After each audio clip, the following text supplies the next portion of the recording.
Hello friends, now I am going to start to discuss with you about some constitutional provisions for protection of interests of minorities, weak and backward classes.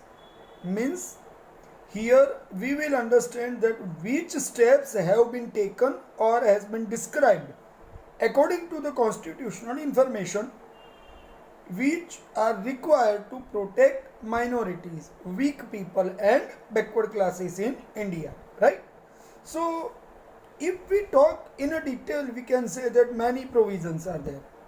But in a basic information, I could say that the constitutional provisions have been provided for protection of these people, means minority, weak and backward classes, their interest and eradicate the inequality within them. And also some steps have been described to work for welfare and development of them. So here I am describing main points, right? But basically you understand that these steps have been taken to eradicate. Eradicate means remove the social inequality with them in our total society, and also to work for the welfare of these people and also for development of these backward classes, minorities and weaker section of the society. Okay, the first point is our constitution gives equal importance to all Indians and also provide justice to all Indians in a social aspect, economical aspect and political aspect. In our preamble, it has been already described that we have already studied in the earlier standards that we have basic three kind of the justice. We have right to get three kind of the justice: social justice, political justice and economical justice, right? And also we all are equal in front of the laws, right? it is already described in our constitution. Second, there is no place of any kind of the discrimination on basis of community, caste, class, religion, language and gender. It means actually in our country all are equal to each other. Equal opportunity and equal status for all is described in our fundamental right. So this is the important thing, that our constitution is giving equal importance to all. That is a great thing. Third point, all states have given powers so they may discharge the duties. Means there are 28 states in India and one national capital, right? So in all these regions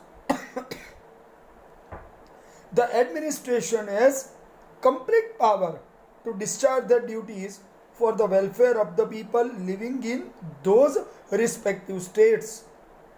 And if it is required to impose some restrictions for requirement of the fundamental rights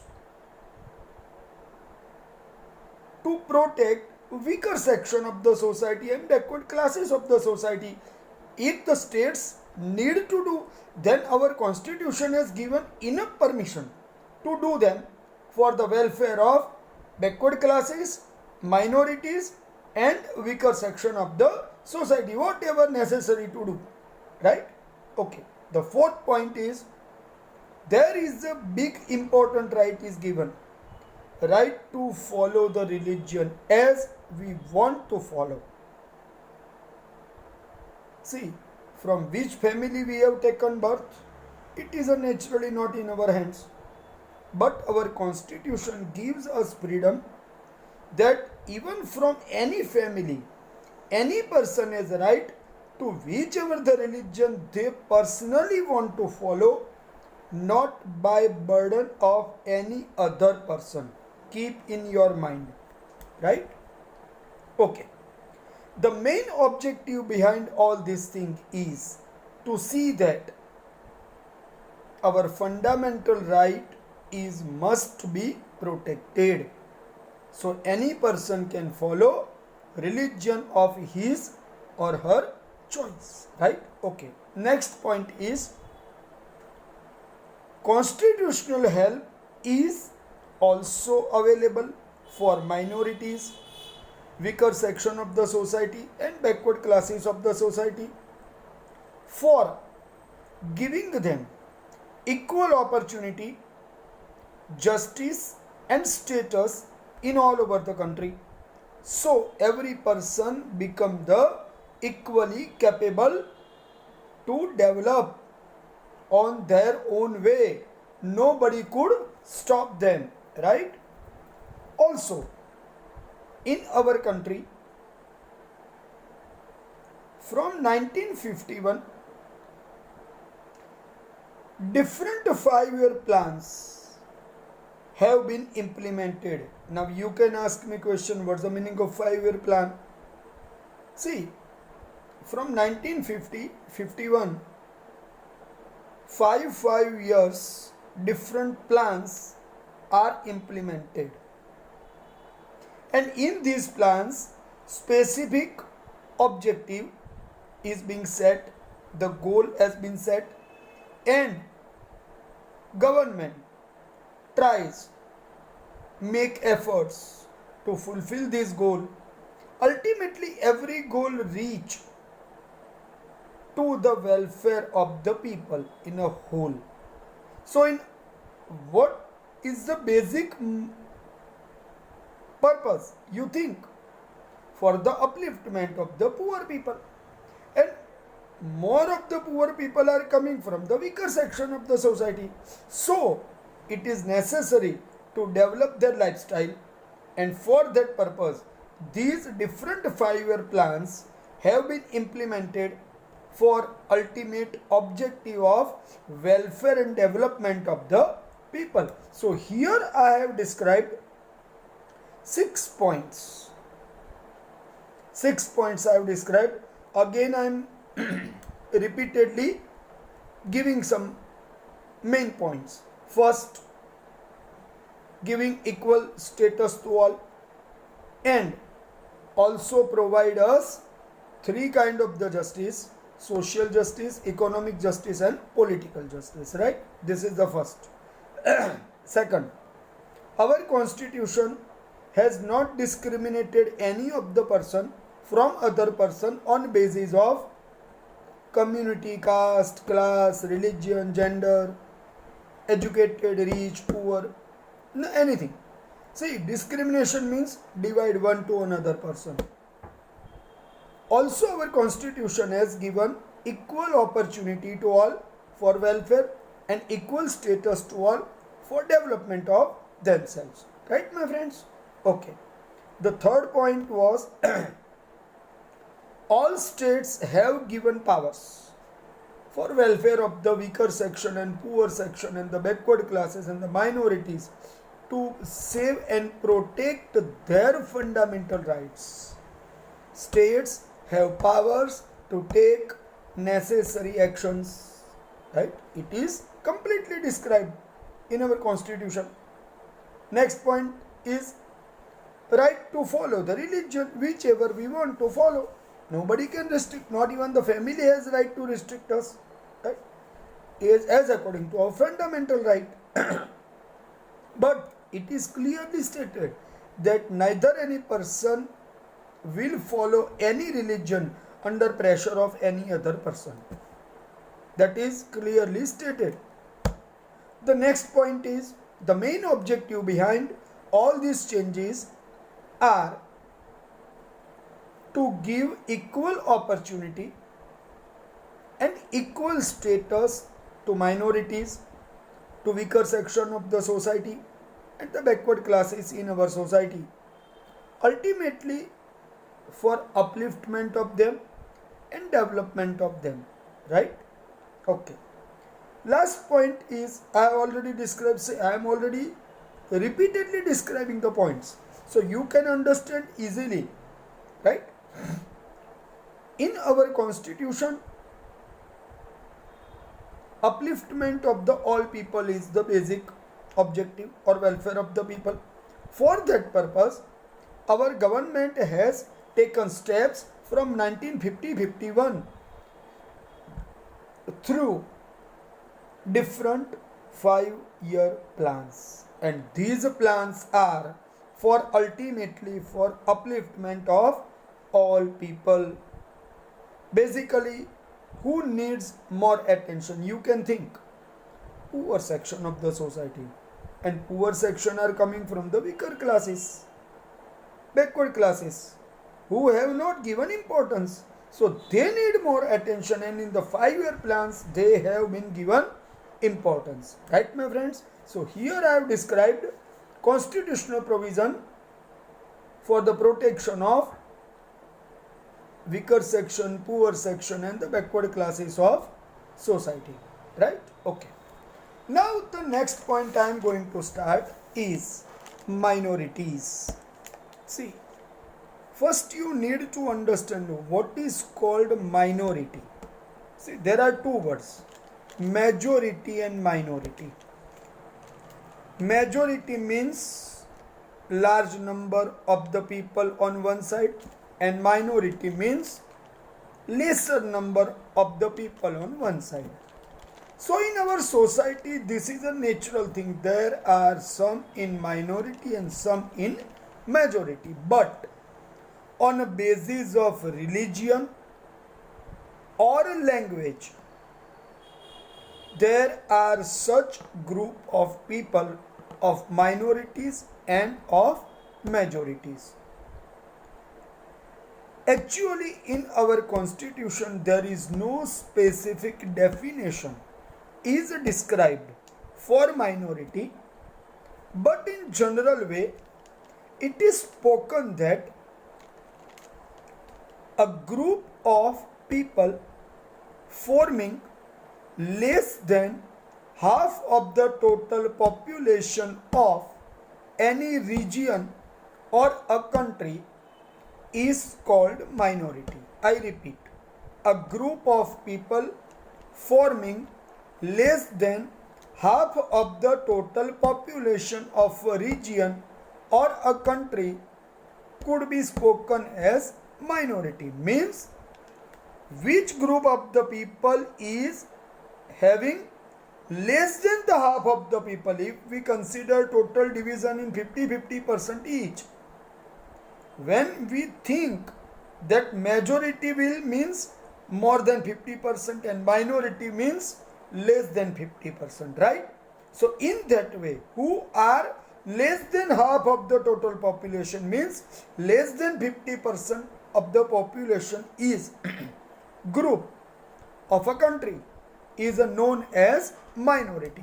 And I have stated that minority is considered in terms of the religion, language and sometime in a certain region also, or in a national way also, the minorities could be described. See, generally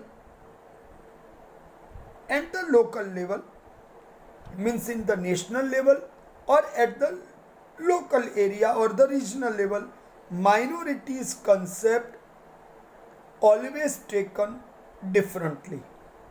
As example, which group of the people is at the national level in minority, but in specific area they may be in the majority.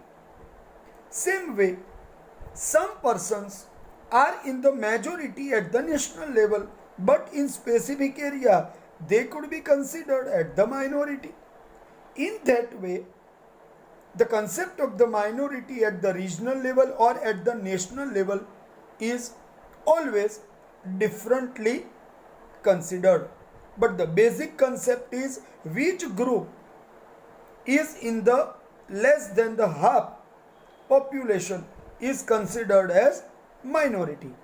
But if we think about the language, 100% people cannot speak the same language. Sometimes it happens that more than 40% people are speaking one language. Remain all comes in a total become more than 50%, but each language comes less than 50%, then it will be minority. So as I was giving example, Hindi is spoken completely fluently in more than 40% area. Come to the 42%. Let us complete the example. 42%. So remain is 58%. But in 58%, different languages are spoken in different area. So in that way, what will be the position? In that situation, here neither any language is spoken more than half, but maximum numbers are speaking Hindi. So Hindi is considered to be the national language. In that way, the concept of the majority and minority comes in a different aspect. But in a general manner, what could be the spoken? I have stated very easily that more than the half population is associated with whichever the group, it will be majority, and whichever has less than the half of the population is considered to be minority. Let us discuss about the religion base. Generally, we are saying that we have at least 8 religions in India, but majority are coming from the Hindu religion. So, Hindu, Muslim, Sikh, Jain, Zoroastrian or the Parsi, Jewish or the Yahudi, Christian, Buddhism. There are so many religions.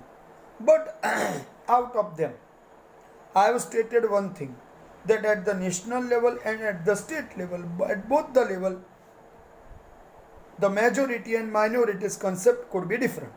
Right? So in that way we think, in specific area, as like the Punjab, Sikh community is in the larger proportion. So for the Punjab, Sikh are considered to be majority. But at the national level, Sikh are in minority. As per the Jainism, in specific city or the specific region,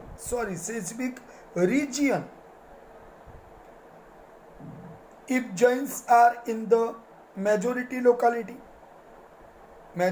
that locality, so that locality will be considered as the Jain majority locality. In that way, every part of the country could be divided on basis of majority and minority in region, religion and linguistic. As we think about Gujarati language is spoken completely in Gujarat.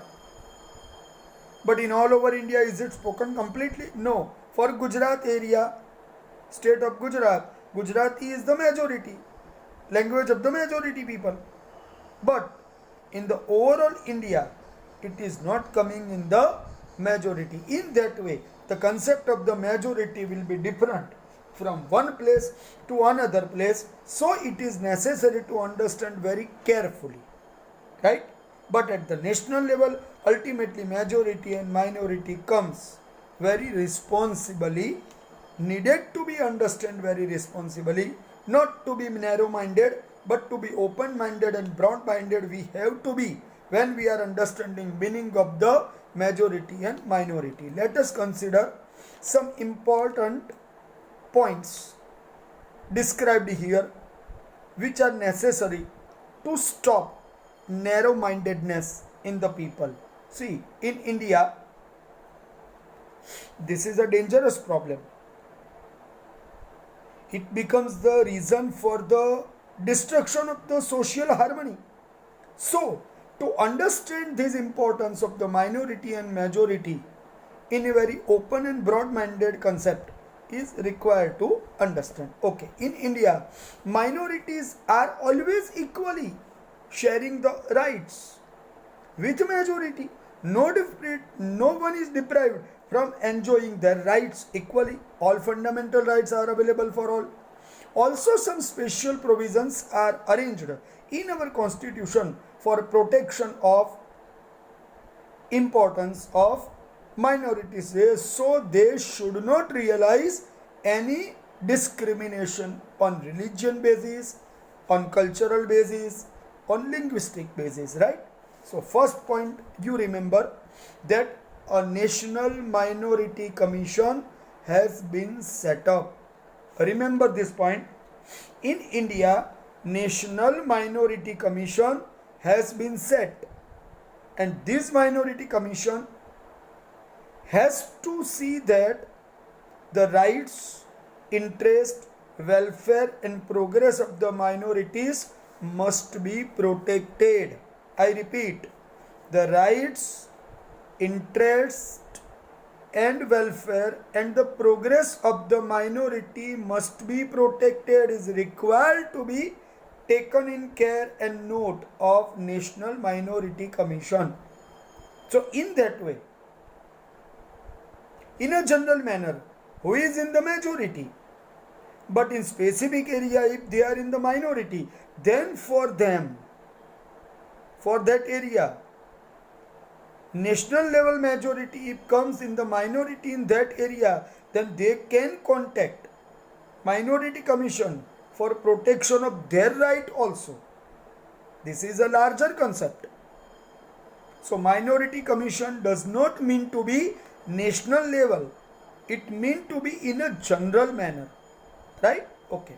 Second, the right to religion, especially to minority, assures, I am talking about religious minority here, you understand, the right to religion assures all religious minority that they can spread and propagate their religion. The law always permit selfly decided religious conversion, but cannot support forceful religious conversion. I repeat, law always support selfly decided religious conversion, not under anyone's pressure. If any religious conversion is done, then law never support it. Any educational institution, if any educational institution is taking grant, means help from the government, then they cannot teach religious teachings with the help of that grant or the help of that money. So in that manner, you can understand that for religious teachings they have to arrange different plannings, right? So sometime it happens that one specific religious institution has started the government school, but in the school timing they cannot give religious teachings, but for the religious teachings they have to use the place in the different time, in different way, not by the help of the government they can use the place. Okay, all religious communities have right to acquire their property for their respective religious activities, but when they are working under government support, then they cannot work for any religious activities. The third point I am discussing now, the minorities have a right to preserve their script. See, I am talking about linguistic and religious both, right? They can preserve their script and culture as per their cultural and educational right. But any educational institution receiving any government help or grant, they cannot refuse any person to give admission on basis of their religion, race, caste, class, color, creed or language. All people living in the India as a citizen of India are allowed to join any educational institution without any discrimination, right?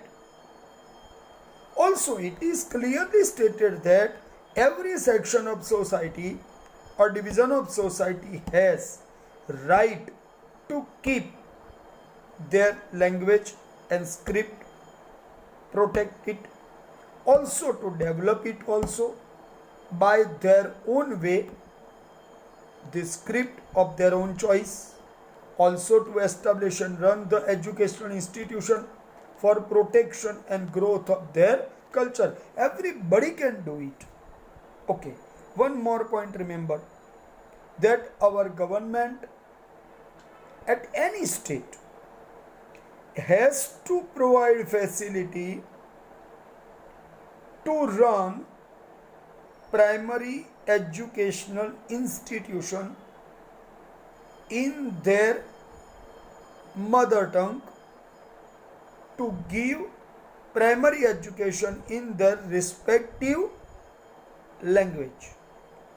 So the children of the any linguistic minority or religious minority can take their primary education in their respective language. Right, my friends? So here I have stated today some important topic, right, about minorities and protection of minority, weaker section and the backward classes of our society. Right, my friends?